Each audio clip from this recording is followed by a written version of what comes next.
ఇండియాలోనే #1 varicose veins hospital Avis vascular centre. నమస్తే రమగారు. నమస్తే జయ. రమగారు, దసరా నవరాత్రులు మొదలైపోతున్నాయి. 2-3 రోజుల్లో నవరాత్రుల్లోకి వెళ్ళిపోతున్నాం.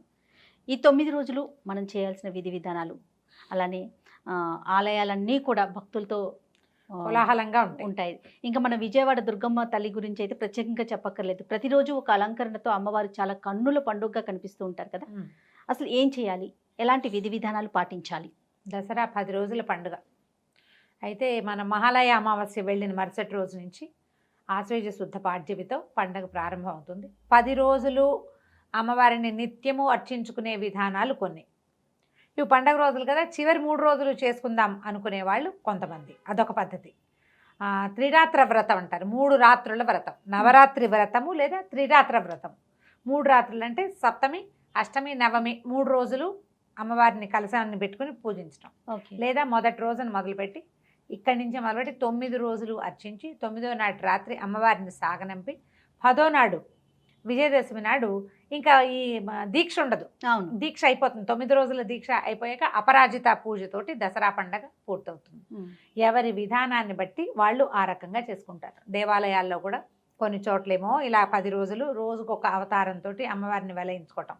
దశమహావిద్యల్ని పూజించే విధానం కొన్ని ప్రాంతాల్లో, నవదుర్గల్ని పూజించే విధానం కొన్ని ప్రాంతాల్లో, దేవాలయాన్ని బట్టి దేవాలయ ఆగమాన్ని బట్టి పూజా విధానాలు చిన్న చిన్న విధానం ఒకటే.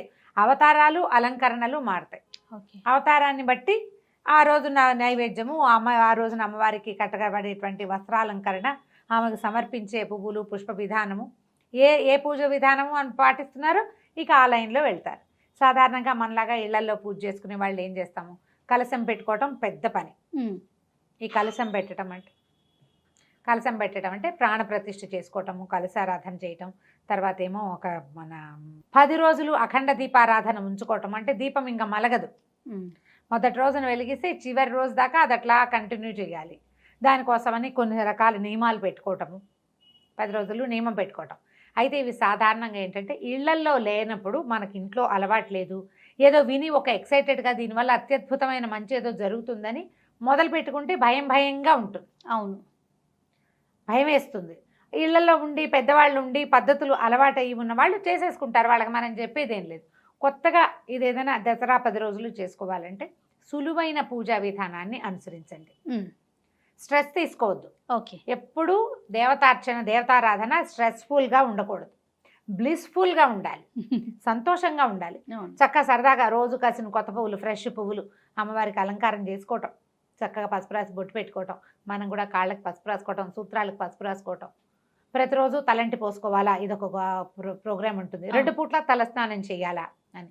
అసలు దీక్షలో అయితే తలంట్లే పోసుకోరు. మొదటి రోజున పోస్తే మళ్ళీ 9వ రోజునే తలస్నాన నియమం లేదు. మొదటి రోజునే తలకు నూనె రాసుకుని స్నానం చేయండి. తర్వాత మీ అలవాటును బట్టి అవకాశాన్ని బట్టి గురువారం కానీ శనివారం కానీ తలస్నానం చేయొచ్చు. తలస్నానం చేసే దీపారాధన చేయాలన్న నియమం లేదు. తొలి రోజున చేయాలి. పుణ్యస్త్రీలు, భార్య భర్తలు ఉన్నవాళ్ళు పొద్దున స్నానం చేసేటప్పుడు పసుపు రాసుకుని ఒంటికి, లేదా నీళ్లలో ఒక చిటికెడు పసుపు వేసి సూత్రాలకు పసుపు రాసుకుని స్నానం చేయాలి. అది నియమం. మనకు పండగ నియమం అవుతాయి. ప్రతి వాళ్ళకి ఇదే సమాధానం, తలస్నానం చేయక్కర్లేదు.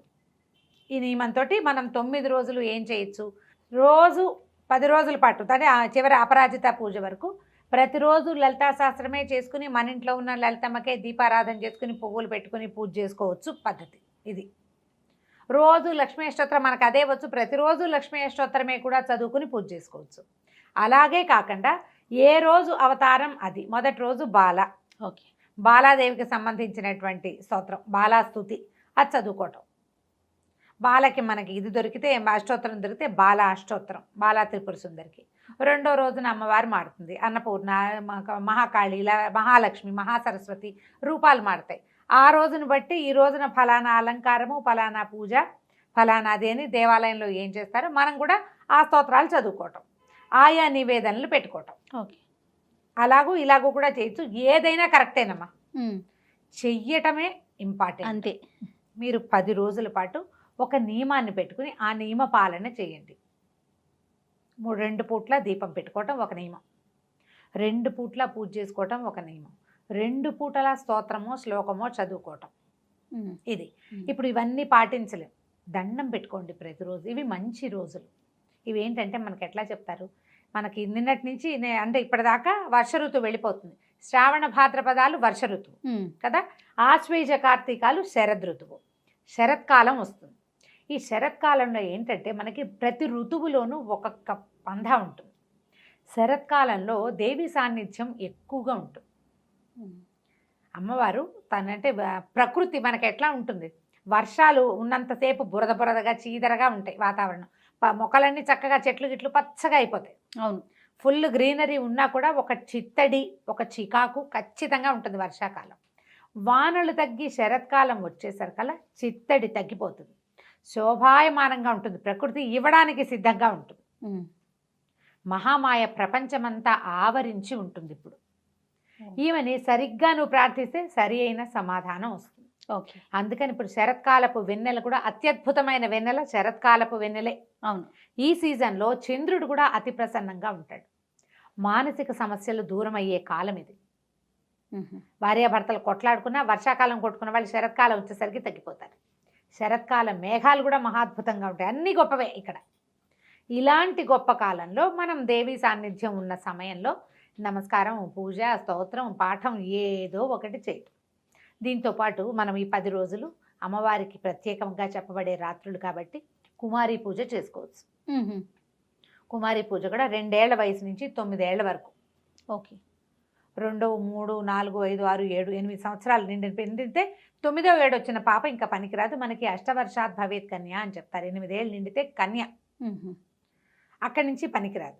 ఏ వయసు పాపాయి కానీ మనకి అందుబాటులో ఉన్నా కూడా పాపాయికి పాదాలకు పసుపు రాయటం, పారాయణ పెట్టడం, చక్కగా బొట్టు కాటుక పెట్టడం, పువ్వులు అలంకారం చేయటం, ఏదైనా వస్త్రం సమర్పించటం, చక్కగా తినడానికి కూర్చోబెట్టి ఆమెకు నచ్చింది చేత్తో ముద్ద తీసుకుని తినగలిగే పిల్ల చాలు మనకి. ఏ వయసు పాపకైనా కుమారి పూజ అని చేసుకోవచ్చు. ఇది మొదటి రోజే చేయక్కర్లా, 1వ రోజు నుంచి 9వ రోజు వరకు ఏ అవకాశం ఉంటే ఆ అవకాశం చేసుకోండి. ఓకే, దీనికి ఏంటంటే నియమం మన ఇంట్లో పిల్లలు కూడా చేస్తారు. సొంత పిల్లలు కాకుండా కుల నియమం లేదు. ఓహో, వీళ్ళే కావాలన్న నియమం లేదు. నియమం లేకుండా ఎవరికైనా సరే బాలాస్వరూపంలో అమ్మవారు అత్యంత ప్రసన్నంగా ఉంటుంది. అట్లా మనం కుమారి పూజ చేసుకోవచ్చు. తర్వాత సువాసిని పూజ, ఈమెకు చాలా ప్రీతి. మనకి ఆ లలితలో కనిపిస్తుంది సువాసిన్యర్చన ప్రీత అని. శోభన శుద్ధ మానస, అమ్మవారికి చాలా ఇష్టం సువాసిని పూజ. అందుకని మనం ఏం చేస్తాం, మన ఇంటికి ఎవరైనా ముత్తైదు వస్తే బొట్టు పెడతాం. అవును, అమ్మవారినిగా భావించి సువాసిని కూడా ఇట్లాగే పాదాలకు పసుపు రాయటము, షోడశోపచారాలతో సువాసిని పూజ చేసే విధానం కూడా ఉంది. అంత పెద్ద ఎత్తున అందరూ చేయలేకపోతారు, అలవాట్లేదు. ఏదో తప్పు చేసాము, సరిగ్గా చేయకపోతే అదేదో చేయలేదు కాబట్టి ఇదేదో అయ్యిందనిపించి భయం వేస్తుంది. అవునవును, ఆ కంగారు ఏం పడదు. చక్కగా కాళ్ళకి పసుపు రాయటం, మన ఇంటికి ఎవరు వస్తే వాళ్ళకి బొట్టు పెట్టడం, గంధం రాయటం, చక్కగా పువ్వులు తలలో పెట్టుకునేందుకు పువ్వులు ఇవ్వటమో, మనమే పువ్వులు ముడవటము, గాజులు, రవికలు పట్టవో లేకపోతే చీరో అలంకరణ వస్తువులు ఇవ్వడం కూడా ఈ సీజన్లో మనం చేయొచ్చు. సుమంగళి పూజ లేదా సువాసిని పూజ, రోజుకొకళ్ళకి చొప్పున ముత్తైదుకి మనం తాంబూలం ఇచ్చుకోవటం కూడా ఒక నియమంగా పెట్టుకుని చేసుకోవచ్చు. మీరు ఏది పెట్టుకున్నా ఓకేనే. ప్రతిరోజు కొన్ని పువ్వులు వాయనం ఇవ్వటం, ప్రతిరోజు పళ్ళు వాయనం ఇవ్వటం, ప్రతిరోజు ఏదైనా ప్రసాదం చేసి ఎవరికైనా ఇవ్వటం, అట్లా ఏ నియమమైనా పెట్టుకోవచ్చు. నియమం పెట్టుకోవాలి. ఈ 10 రోజులు ఆ నియమాన్ని అమ్మవారి కోసం అని భావించి చేస్తే మీకు ఏంటంటే కాంప్లికేషన్స్ లేవు ఇందులో. అవును అవును కదా, రకరకాల ప్రశ్నలు ఇస్తారు. కొన్ని క్వశ్చన్స్ వచ్చినాయి అన్నారు కదా రమ్మగారు, నేను కూడా ఒకటి చూసానండి.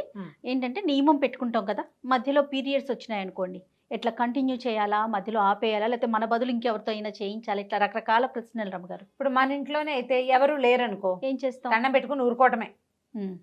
ఓకే, స్నానం చేశాక రోజులు మిగిలితే ఆ తర్వాత రోజు చేసుకోవటం. 5వ రోజు రెండోసారి, 4th డే ఒక స్నానం, 5వ రోజు మారు స్నానం అంటారు, మారు నీళ్లు.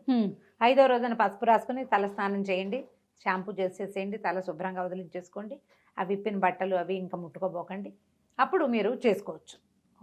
ఈ నియమం పెట్టుకోదలిస్తే.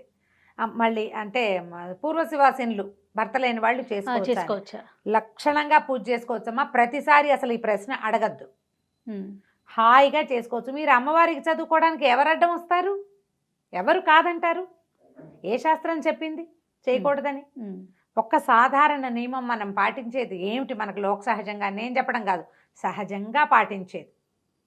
ఎవరికైనా బొట్టు కాటుక మీరు పెట్టకూడదు, బొట్టు పెట్టి ఇవ్వకూడదు అన్న మాట చెప్తారు. మీ ఇంట్లో నుంచి మీరు ప్రసాదాలకి సదాలు అన్నీ శుభ్రంగా చేసుకుని ఇవ్వచ్చమ్మా, ఏ తప్పు లేదు. హాయిగా చదువుకోండి, అమ్మవారికి పూజ చేసుకోండి. పువ్వులు పెట్టి పూజించడానికి అభ్యంతరం ఏముంటుంది? ఏమీ అభ్యంతరం లేదు. దాని మీద ఇంకా ఆలోచించకండి, ప్రశ్నించకండి. ఒకళ్ళు చేస్తే రెండో వాళ్ళు మీరు ఇలా చేయకూడదు కదా అలాంటి పిచ్చి మాటలు మాట్లాడిపోకండి. పరిస్థితులు ఎవరికి ఎప్పుడు ఎలా తిరుగుతాయో మనకు తెలియదు. దాని మీద అసలు ఆలోచనే లేదు. ఓకే. అఖండం పెట్టాలా, అది కూడా ఒక ప్రశ్న. అఖండం పెట్టడం నియమం కాదు, మన ఇష్టమా, మన ఓపిక, మన అలవాటు. అఖండం పెడితే అది మలక్కండా ఉండాలి, మీరు ఎప్పుడు ఇంటి పట్టున ఉండాలి. అది వెనక్కి జారిపోతుంది ఒక్కొక్కసారి, లేదా కొడి కడుతుంది. అలాంటప్పుడు కొడి తీసి కొంచెం సవరించాలి, ఆ శ్రద్ధ ఉండాలి కదా. తర్వాత నాన్ వెజ్ తినచ్చా, ఇది ఒక్కోల, ఇదే చాయిస్. మీరు నియమం పెట్టుకుని నేను తిన్ను నేను చెయ్యను అని పెట్టుకుంటే మీ ఇంట్లో వాళ్ళు ఒప్పుకోవాలి. సాధారణంగా పూజా విధానాలకి ఏం చెప్తారంటే అన్నిటికీ ఉపవాసాలకి భర్తలు ఒప్పుకోవాలి. మీరు ఇంట్లో ఒక పూజ చేసి ఒక నియమం పెట్టుకుంటే మీ భర్తలతో కొట్లాడి నియమాలు పెట్టుకోవద్దు, ఒప్పించుకుని పెట్టుకోండి. ఒప్పించుకోవాలి. ఇప్పుడు పైగా మన నియమం వల్ల ఇతరులకు ఇబ్బంది కలగకూడదు గారు అమ్మగారు, అదొకటి చూసుకోవాలి కదా. ప్రధానంగా భర్తలు ఒప్పుకోవాలి. మీ ఇంట్లో పిల్లలకి భర్తకి ఇబ్బంది లేకపోతేనే పెట్టుకోండి ఆ నియమం. ఇది అక్కడి నుంచి ఉపవాసాల గురించి ప్రశ్నిస్తారు. స్త్రీలు ఉపవాసం అంటే ఓపిక లేని వాళ్ళు, షుగర్ ఉన్నవాళ్ళు, ప్రెగ్నెన్సీ ఉన్నవాళ్ళు, లేదా కొత్తగా పిల్లల తల్లులు, చంటి పిల్లల తల్లులు ఉపవాసం చేయొద్దమ్మా. మీరు దీంట్లో ఒక పద్ధతి ఉంది, మనం ఏది నివేదన చేస్తామో అదే తింటామని పెట్టుకోండి. ఇది ఒక నియమం పెట్టుకోవచ్చు. నాది అదే నియమం, 10 రోజులు. ఓహో, అమ్మవారికి ఏదైతే నివేదన చెయ్యనిది ఏది నేను తిన్ను. పొద్దున్న నివేదన పెడతాం, ప్రసాదం అవి ఇవి అన్నం అన్నీ పెట్టేస్తాను, అవే తింటా. ఇక వేరే నివేదన చేయబడిన అరటిపండు కూడా నేను తిన్ను. 2 పూట్లు అవే తింటారా అమ్మగారు? 2 పూట్ల అదే తింటా, మా నియమం అదే. పగళ్ళు డాక్టర్ గారు ఉపవాసం ఉంటారు, ఆయన రాత్రి భోజనం చేస్తారు. నాకు అన్ని రోజులు పగలు ఉపవాసం చేస్తే నేను నిద్ర లేవలేదు. ఓకే, పని చేయాలి కదా, ఎంత పని రమ్మగారు. అందుకని ఇంకా అది పెట్టుకోవట్లేదు. ఎప్పుడు ఇదే పంద. పొద్దున పూట నివేదన ఏది చేస్తే అది నివేదన చేయకుండా మధ్యాహ్నం పిల్లల కోసం ఏదైనా చేస్తే నోట్లో వేసుకోవడం, స్నాకింగ్, నథింగ్ డూయింగ్, ఇలా పెట్టుకోవచ్చు. ఓకే.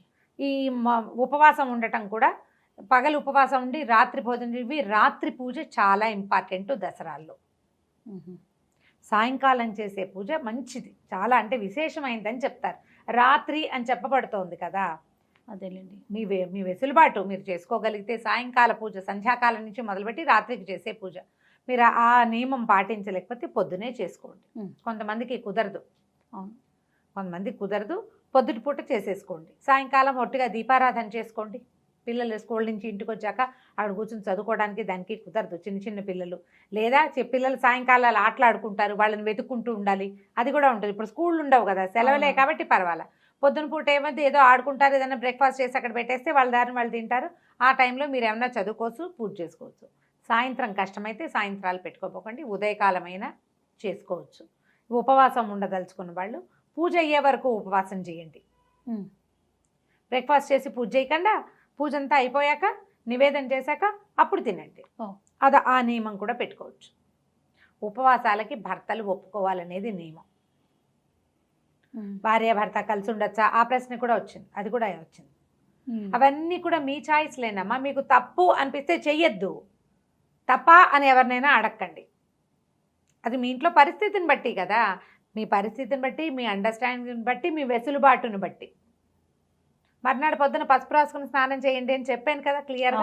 కాబట్టి ఇక దాని మీద ప్రశ్నలు వేయకండి, ఎవరిని అడగద్దు. నన్ను కాదమ్మా, ఎవరిని అడగద్దు.